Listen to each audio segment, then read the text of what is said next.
Hello everyone, स्वागत है आप सबका स्लीपी क्लासेस में। आज हम हर हफ्ते की तरह 5 क्वेश्चंस डिस्कस करेंगे फ्रॉम एनवायरनमेंट, जिसमें से 4 क्वेश्चंस जो हैं वो करंट अफेयर्स से हैं और एक जो है वो last question that is a previous year question. So इससे क्या होगा, आपके करंट अफेयर्स प्रिपेयर्ड होंगे। अब देखिए, जैसे आप एग्ज़ाम देने जाएंगे तो you have to grasp a lot of information, you have to retain a lot of information. और अगर मैं इन्वायरमेंट की ही बात करूं, इतनी सारी स्पीशीज़ हैं, इतने सारे प्रोटेक्टेड एरियाज़ हैं, इतने सारे कॉन्सेप्ट्स हैं, तो हर हफ्ते अगर हम 5 क्वेश्चंस भी करते रहें, that is also going to add to your preparation a great deal. ठीक है, so point being, bottom line ये है कि ये 5 क्वेश्चंस जो हम अभी करने वाले हैं, आप प्लीज़ इनको देखिए। और अगर आप नहीं देख सकते, इसका PDF ज़रूर देखिए, राइट। एंड देन जब कंपाइलेशंस आएंगी तब कंपाइलेशंस में से रिवाइज कर लीजिएगा। But these 5 questions are from the Hindu, they are from down to earth and they are from Indian Express. तो एक तरह से तीनों अखबारों को निचोड़ कर ये क्वेश्चंस हमने बनाए हैं, आप देखेंगे भी। If you are reading the newspapers and down to earth magazine, ये 4 questions and the PYQ would be easy for you. Anyways, आप ज़रूर देखिए, और अगर आपने नहीं भी पढ़ा है तो ये वीडियो देखकर आपको वो चीज़ें क्लियर हो जाएंगी। एंड सेकेंडली, मैं ये कहना चाहूँगी कि अपना स्कोर आउट ऑफ 5 ज़रूर कमेंट्स में लिखिए, ताकि ना जब आप दोबारा से इस वीडियो को कभी रिविजिट करें तो आपको पता हो, ओके तब मेरा स्कोर इतना था, now I have come a long way, right. So that is the whole point of that and obviously for better reach. Anyways, शुरू करते हैं हमारा प्रीमिक्स। उससे पहले, अगर आप 2024 का अटेम्प्ट टारगेट कर रहे हैं, so you should be attempting prelims test series also. देखिए, कोई भी आप टॉपिक पढ़ते हैं, आप उसके PYQs अटेम्प्ट कीजिए, ठीक है, उससे रिलेटेड जो MCQs हैं वो अटेम्प्ट कीजिए। But overall may be once in a month you have to attempt a test in conditions जो कि सिमिलर हो टू UPSC टेस्ट सेंटर्स, ठीक है। सो उसमें ये जो टेस्ट सीरीज़ है ये बहुत हेल्प करती है। एंड अगर आप इसमें इनरोल करेंगे अभी, so you can avail 20% discount and get it at 4800, right? So that is regarding Parak, our prelims test series. And also हमारा for prelims 2024 we have a separate telegram group just dedicated to prelims. अब इसमें क्या होता है, premix के जो PDFs हैं वो शेयर होते हैं। दूसरी चीज़, इसमें डेली कुछ क्वेश्चंस शेयर होते हैं and you can attempt them and see where you are at your preparation, ठीक है। So do join this Telegram group completely free of cost, link आपको डिस्क्रिप्शन में मिल जाएगा। एनीवेज, अब हम शुरू करते हैं हमारे पहले क्वेश्चन के साथ। Now this question is related to methanotrophs, ठीक है। अब इसके रिगार्डिंग आपको 3 स्टेटमेंट्स दी गई हैं और आपसे पूछा गया है कौन सी सही है।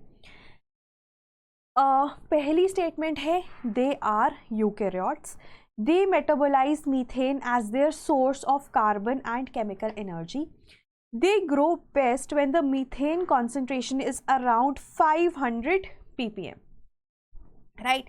So ये न्यूज़ में था, डाउन टू अर्थ में से आई हैव टेकन दिस। तो अगर आपने ये पढ़ा है तो आपके लिए आंसर बहुत ईजी होगा, अटेम्प्ट करना, क्वेश्चन अटेम्प्ट करना ईजी होगा, otherwise you can just give it a guess.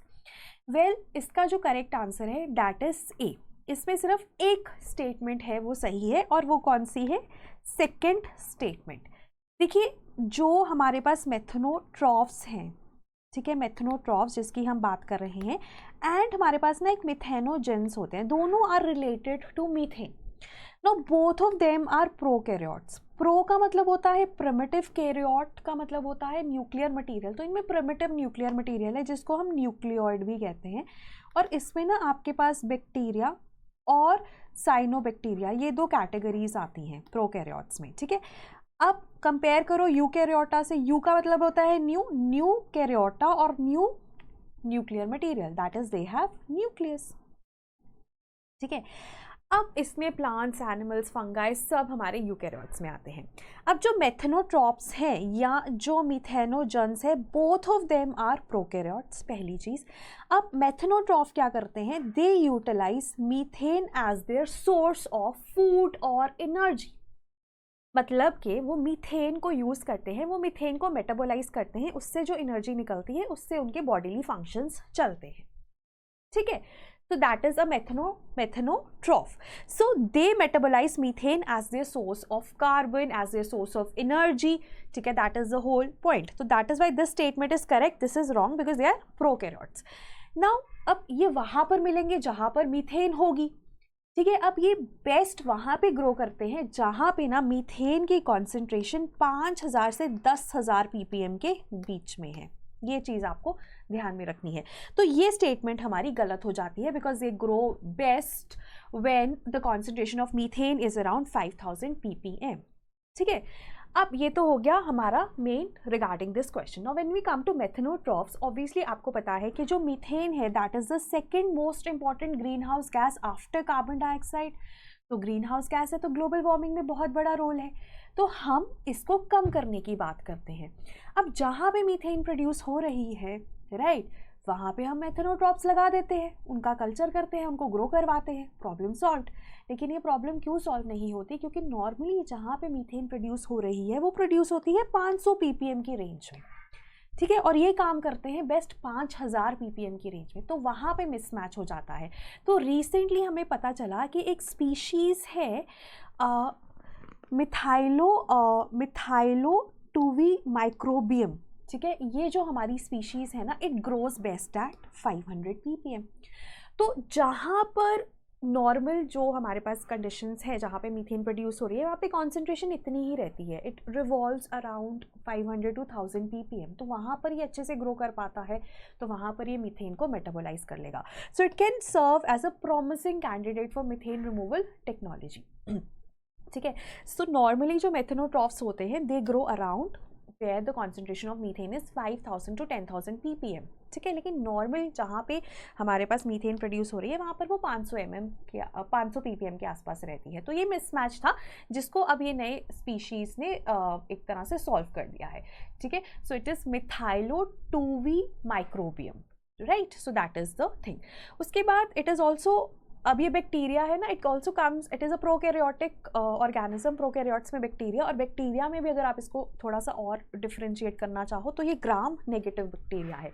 ग्राम ना एक स्टेनिंग का तरीका है. जो बैक्टीरिया पॉजिटिवली स्टेन करते हैं उस स्टेन को या जो स्टेन हो जाते हैं उस स्टेन से, ग्राम स्टेन से, उनको ग्राम पॉजिटिव कहा जाता है और बाकी ग्राम नेगेटिव होते हैं. तो कैटेगराइजेशन है, ये ग्राम नेगेटिव में आते हैं मेथनोट्रॉप्स.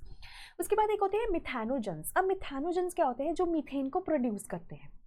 ठीक है, मेथनोट्रॉप्स क्या है? मीथेन अगर आपके पास है, मीथेन प्रोड्यूस हो रही है, उसको मेटाबोलाइज कर रहे हैं, उसको तोड़ रहे हैं, वो है मेथनोट्रॉप्स. मतलब they feed on methane. And methanogens क्या होते हैं? जो मीथेन को प्रोड्यूस करते हैं. जैसे कि आपके पास रूमिनेंट्स है ना, कैटल, उनके पेट में मीथेन प्रोड्यूस होती है, वेटलैंड्स में मीथेन प्रोड्यूस होती है. कौन प्रोड्यूस कर रहा है? मिथैनोजेंस. ठीक है, तो ये डिफरेंस है दोनों में. आई होप यहाँ पे क्लैरिटी है. तो ये न्यूज़ में इसलिए था because this bacteria was discovered जो कि बहुत अच्छा काम करता है लो मीथेन कॉन्सेंट्रेशंस में, जो कि एग्जिस्ट करती है इन अराउंड आवर सेल्स जहाँ पे भी मीथेन प्रोड्यूस हो रही है. The next question was regarding Indian flying fox. Again a news article from the Hindu. अब इंडियन फ्लाइंग फॉक्स के रिगार्डिंग 3 स्टेटमेंट्स है, आपको बताना है अगेन कौन सी करेक्ट है. It is India's largest bat. It's IUCN status is vulnerable. It is placed in schedule 5 of wildlife protection act of 1972. अब जैसे मैंने आपको बोला बहुत चीज़ें हैं याद करने को, और तो अगर हम रोज़ कुछ कुछ याद करते रहे तो हमारे लिए आसान हो जाएगा. तो लेट्स रिमेंबर फ्लाइंग फॉक्स क्या है. अब इंडियन फ्लाइंग फॉक्स देखो है तो बैट. ठीक है, and it is also India's largest bat. But ना इसका जो IUCN स्टेटस है वो वनरेबल नहीं है. इसका जो IUCN स्टेटस है ना दैट इज़ लीस्ट कंसर्न, और ये शेड्यूल 2 में आता है of wildlife protection act of 1972. कभी ना इसको वर्मिन माना जाता था. ठीक है, क्योंकि ये ना क्रॉप्स को डिस्ट्रॉय कर देता है एंड ऑल ऑफ दैट. ठीक है, it was a big nuisance, तो इसको वर्मिन माना जाता था. वर्मिन जो होते हैं वो schedule 5 of wildlife protection act में आते, 1972 में आते थे. लेकिन फिर इसको शेड्यूल 2 में ऐड कर दिया गया बिकॉज ये इंपॉर्टेंट है. It is a very important pollinator also right. तो अगर हम आंसर की बात करें तो एक ही करेक्ट है, that is this 2 are wrong. This is how the flying fox looks. So it is a bat. Indian flying fox is a bat. पहली चीज़ तो आपको ये ध्यान में रखनी है. And it is the largest bat of India. दुनिया के बड़े बैट्स में से है, इंडिया का सबसे बड़ा बैट है. और ये जो इंडियन फ्लाई फॉक्स है ना, ये न्यूज़ में था बिकॉज ये ना वेक्टर है, डिजीज़ेस को फैलाने में हेल्प करता है, जैसे कि वायरसेस, जैसे नीपा वायरस, उसमें इसका बहुत बड़ा एक रोल था। ठीक है, उसके बाद IUCN स्टेटस इसका लीस्ट कंसर्न है, यहाँ पर मैं लिख दूंगी, आपको PDF में मिल जाएगा। लीस्ट कंसर्न है, schedule 2 of wildlife protection act में आता है। उसके बाद नॉक्टर्नल है ये, ठीक है, इट इज़ नॉक्टर्नल, मतलब रात को एक्टिव होता है। अब ना प्रॉब्लम न्यूज़ में ये क्यों था, क्योंकि एक स्टडी हुई wild life institute of India और सेंटर फॉर इकोलॉजिकल साइंसेस की, जो कि IIC का पार्ट है, ठीक है, और WII की स्टडी थी। इसमें ना ये पता चला कि ठीक है ये नॉक्टर्नल है, बैट्स तो नॉक्टर्नल होते हैं, फ्लाइंग फॉक्स भी नॉक्टर्नल है, लेकिन ना जो दिन में जब ये रेस्ट कर रहा होता है ना, रूस्टिंग टाइम होता है, रेस्टिंग टाइम, जब बर्ड्स रेस्ट करते हैं या स्लीप करते हैं उसे रूस्टिंग टाइम कहा जाता है, तब भी ना ये इन्वायरमेंटल विजिलेंस में इंगेज करता है, मतलब it is active for a brief period of time during the day, it is also active. So this was a study जो की थी, सो दैट इज़ वाई ये न्यूज़ में था, तो इसलिए हमने इस पर क्वेश्चन बना दिया। ठीक है, तो फ्लाइंग फॉक्स बैट है, सबसे बड़ा बैट है इंडिया का, schedule 2 of wildlife protection act, appendix 2 of sites and IUCN में least concern, and it is nocturnal, but कभी कभी दिन के टाइम पे भी ये एक्टिव होता है, बहुत ही ब्रीफ पीरियड ऑफ टाइम के लिए, लेकिन एक्टिव होता है। Then next question is regarding deodar. देवदार पे भी डाउन टू अर्थ में आर्टिकल आया, तो क्वेश्चन बना दिया। अब इसमें ना एक चीज़ और ध्यान से देखने वाली है कि ये इनकरेक्ट पूछा गया है। अब दो स्टेटमेंट्स है, it belongs to evergreen coniferous forest, Ectropis deodarae causes an epidemic of deodar in many parts of Hindu Kush mountain region. अब ये दोनों ही स्टेटमेंट्स जो है सही है, तो हमारा आंसर जो है वो डी हो जाता है। देखो, देवदार बहुत ज़्यादा कॉमन कॉनिफर स्पीशीज़ है जो कि आपको हिमालयाज़ में मिलती है, हिंदू कुश माउंटेन्स में मिलती है। अब ये कॉनिफर्स क्या होते हैं, दे आर जिम्नोस्पर्म्स, ठीक है। देवदार तो आप हिमालयाज़ में जाते हो, हिमाचल में जाते हो, आपको बहुत दिख जाते हैं, कोन्स होते हैं इनके, है ना।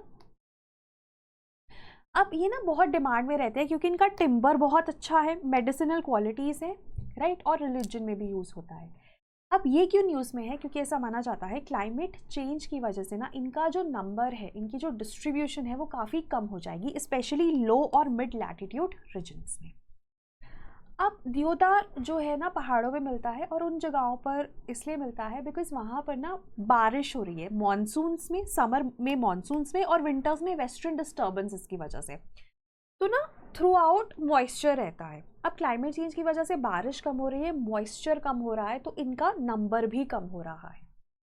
उसके बाद कार्बन डाइऑक्साइड को सिक्वेस्टर करने में काफ़ी हेल्प करते हैं, तो बहुत फ़ायदे हैं देवदार के, राइट। उसके बाद अभी देवदार क्लाइमेट चेंज की वजह से, ड्राई कंडीशंस की वजह से थ्रेट तो फेस कर रही है, it is also facing threat from चीर पाइन स्पीशीज़, मॉइस्ट एरियाज़ में सिल्वर फिर से, और ड्राई एरियाज़ में ब्लू पाइन से।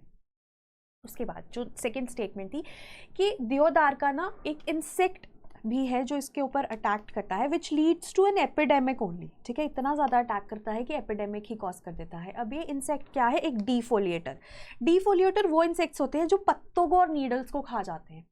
तो देवदार का कौन सा इंसेक्ट जो इसका इंसेक्ट कौन सा पेस्ट है, दैट इज एक्ट्रोपिस डिओडरे, नाम से ही पता चल जाता है, एक्ट्रोपिस डिओडर, डिओडर से डिओडरे, ठीक है।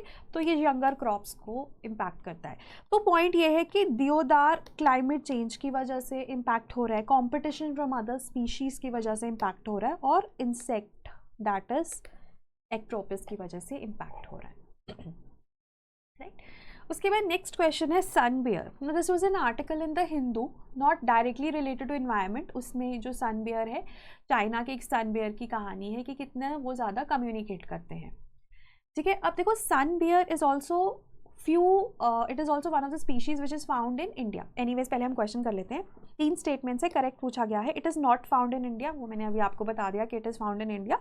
It is the smallest of all the 8 bear species found on the planet, its IUCN status is endangered, ठीक है। अब इसका जो आंसर है, देखो, it is found in India. अब ये इंडिया में ना कहाँ मिलता है, नॉर्थ ईस्टर्न इंडिया में, जो चाइना के साथ लगता है, क्योंकि चाइना में ये बहुत अबंडेंट है। मोस्टली ना ये साउथ ईस्ट एशिया में मिलता है।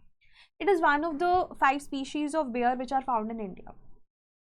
ठीक है। इंडिया में आपके पास हिमालयन बियर है, हिमालयन ब्राउन बियर है, हिमालयन ब्लैक बियर है, यहाँ पर आपके पास स्लॉथ बियर है, सन बियर है, तो बथेरे बियर मिलते हैं। One of them is this. दुनिया में 8 मिलते हैं, जिसमें से सन बियर सबसे छोटा है। अब सन बियर को ना सन बियर इसलिए कहा जाता है क्योंकि इसका जो चेस्ट है ना, उस पर ऐसा एक क्रिसेंट शेप ऑरेंज कलर का मार्क होता है, तो उस वजह से इसको सन बियर कहा जाता है, राइट। IUCN स्टेटस जो इसका है वो है वनरेबल, राइट। तो हमारी जो अगर हम देखें, ये स्टेटमेंट गलत है, ये स्टेटमेंट गलत है, ये स्टेटमेंट सही है। इंडिया में मिलता है, इंडिया में आपके पास Himalayan brown bear, black bear, sloth bear और हमारे पास सन बियर मिलते हैं, राइट। अब ट्रॉपिकल एरियाज में ये मिलता है north eastern part of the country, ठीक है। चाइना के साथ जो लगता है साउथ ईस्ट एशिया में, ठीक है। China, Malaysia, Thailand, Laos, Cambodia, Bangladesh, Myanmar. Singapore एक ऐसी जगह है जहाँ पे ये एक्सटिंक्ट है, तो वो आप याद कर सकते हैं। Schedule 1 of wildlife protection act, vulnerable. Now it is poached for its bile, gall bladder निकाल दिया जाता है, उससे बाइल निकाल दिया जाता है। That is used in traditional medicine, specially China और साउथ ईस्ट एशिया में। फिर इसके जो पॉज होते हैं ना, उसके लिए इसको मारा जाता है, because that is apparently a delicacy. Now it is also an omnivorous like all the dears, and because it is found in tropical areas it will not undergo hibernation. Hibernation हमारे जो स्लॉथ बियर हैं वो भी hibernation नहीं करते, तो सन beer भी नहीं करता। Now this is a PYQ, ठीक है। अब ये क्वेश्चन है, with reference to the usefulness of the by products of the sugar industry which of the following statements is are correct? Bagasse can be used as a biomass fuel for the generation of energy. Molasses can be used as one of the feedstocks for the production of synthetic chemical fertilizers. Molasses can be used for the production of ethanol. तो आपको बताना है कौन सा सही statement है इसमें से। So you can mark your answers. You can pause the video and mark your answers. ठीक है, तो यहाँ पर जो करेक्ट आंसर है वो है 1 और 3। देखो बगास क्या होता है? बगास होता है जब आप शुगर केन में से रस निकाल लेते हैं तो पीछे फाइबरी पल्पी सा जो मटेरियल रह जाता है ना, उसको बगास कहते हैं, ठीक है। अब ना बगास के बहुत सारे यूजेस हैं। Bagasse is used as a fuel, ठीक है, चाहे वो स्टीम या हीट बनाने में यूज़ हो, चाहे वो एज अ बायोफ्यूल यूज्ड हो, ठीक है। तो बगास के बहुत सारे फ़ायदे हैं। मोलासेस होता है जब आप शुगर केन से जो जूस निकालते हो, जब आप उसमें से शुगर के क्रिस्टल्स निकाल लेते हो तो पीछे जो रह जाता है उसे मोलासेस कहा जाता है। मोलासेस का ना सबसे इंपॉर्टेंट यूज़ है कि ये रम बनाने के काम आता है, अल्कोहल, इथेनॉल बनाने के काम आता है। तो ये 2 स्टेटमेंट सही है, ये गलत है क्योंकि मोलासेस ना फर्टिलाइजर्स के लिए भी काम आता है, लेकिन वो ना ऑर्गेनिक फर्टिलाइजर्स के लिए काम आएगा, केमिकल के लिए तो नहीं यूज़ होगा, राइट। सो जो बगास है ना वो यूज़ होता है स्टीम के लिए, ठीक है, हीट के लिए, इलेक्ट्रिसिटी के लिए, फ्यूल की तरह यूज़ होता है, पल्प, पेपर, बिल्डिंग मटेरियल्स, ठीक है। जो हमारे पास मोलासेस हैं वो बेकिंग, कैंडी मेकिंग, रम के लिए यूज़ होता है। It is also use to make vinegar, citric acid and other products.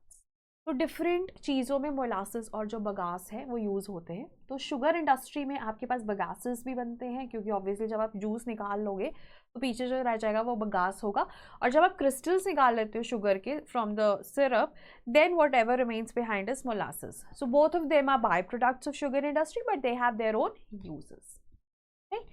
So this was regarding today's premix. I hope ये सेशन आपके लिए थोड़ा बहुत अगर बेनिफिशियल रहा हो तो प्लीज़ आप कमेंट्स में लिख सकते हैं।